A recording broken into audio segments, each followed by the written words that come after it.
Hello, everyone. Welcome back to the Shantae Nicole podcast. And this video is messy, so buckle up. If you're familiar with my content, I've only been on social media officially for 2 years now, right? And the Nicole Channel 23 is 2 years old. And then a couple of months ago, I started the Shantae Nicole podcast. So, welcome. Happy to have you. And if you're familiar with my content, I started off by making videos about my mom and all the stuff she was putting me through with children's services and my son, and what it was like to be a single mother and co-parent with my son's dad being in prison for 14 years, and now being an empty nester, having a grown son, and him having this beautiful relationship with his dad. So I just wanted to give you a quick update. My son said something to me that was very beautiful, because success takes time. We live in a world where we think everything is a microwave, but sometimes you gotta let things marinate. And so when my son's dad finally got out of prison and they could finally have a relationship outside of the cafeteria, even with all the unnecessary drama and chaos that my mom was causing, he thanked me. And he thanked me for allowing him to know his dad, even from a jail cell. And I want to say this because I love my single mothers. I was raised by a single mother, and I used to be a single mother, right? So I understand what being tired feels like mentally, emotionally, spiritually, financially. And I understand that some women are married or have, living boyfriends or fiancés, and they feel like a single mother, right? Because they have to wear so many hats, right? And so it's the decisions that I make. It's the things that I've said yes to, and it's the things I said no to. And very early on, because some people don't want to see you happy if it's not with them, right? It just is what it is. And so very early on, I gave my son's dad a DNA test when my son was like 2 weeks old. And I wanted to give him the DNA test as soon as I popped the kid out, but he could be petty. He didn't want the DNA test. I mean, he knew it was his kid, but there's nothing like 99.99. And the blessing of that DNA test is that it holds him accountable. Other people hold him accountable.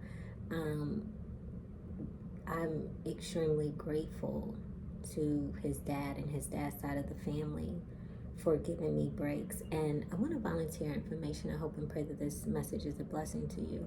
I've never micromanaged my son's dad with our son.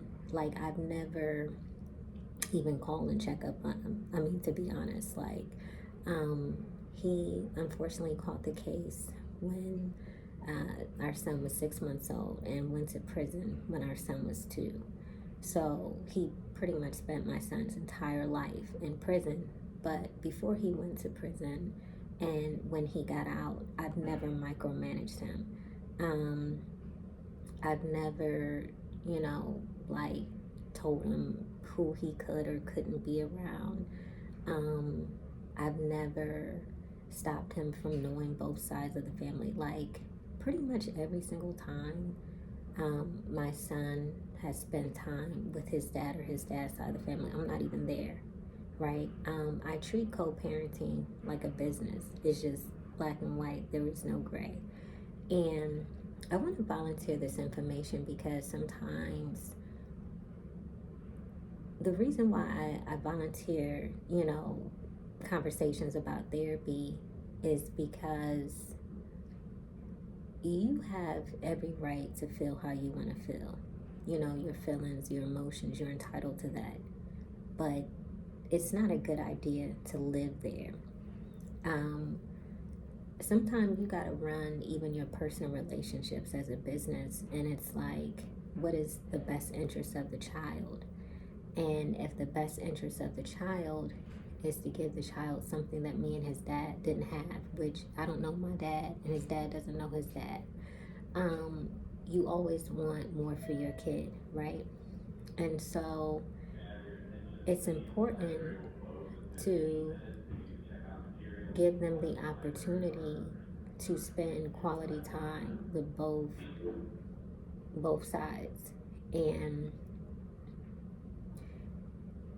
the reason why I love Jesus Christ is because oftentimes, we live in a world where people put so much emphasis on money and houses and cars, and there's nothing wrong with money and houses and cars. I come from a military family, and my mom did over 20 years, so I was raised in the suburbs, right?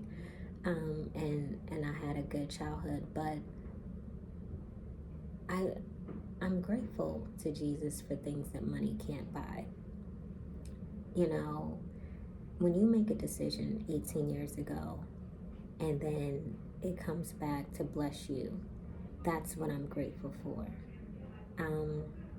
Sometimes people have never been in your shoes, so even though they want to give you advice, sometimes they can't, And I had to make a decision when I got pregnant with my son, regardless if we were together or not. What is the end goal? You want him to know both sides. You want his father to be in his life. How can we get to this finish line? And that's how you get your peace of mind. That's how you get your break. That's how you get your help without government assistance, right? Because nobody's going to have your back like family. Nobody's going to be there for you like family. And family doesn't even always have to be blood related, right? It could be beautiful people that come into your life and stay in your life for every season. But I wanted to volunteer this information because, unfortunately, they are tightening up on assistance. They are cutting back. They are denying people, or they are putting limitations on things, right? And so the easiest way to free up your mind is don't try to control everything. Just do the DNA test, proof of purchase. Don't micromanage. You're going to have different parenting styles. You're not going to see eye to eye on everything. But some people are better fathers than they are boyfriends, husbands, fiancés. They could be a really good father, but just not be good for you. And the child has the right to know both sides. And even if the dad is a little messed up, let the child see it for themselves, Kevin Hart turned out really good. He's extremely talented. He's very successful. He's a great father. And his dad was on drugs, but he had a beautiful mother who understood the importance of it takes a man to raise a man. So I hope and pray that this message has been a blessing to you. God bless you. Jesus Christ loves you. Bye.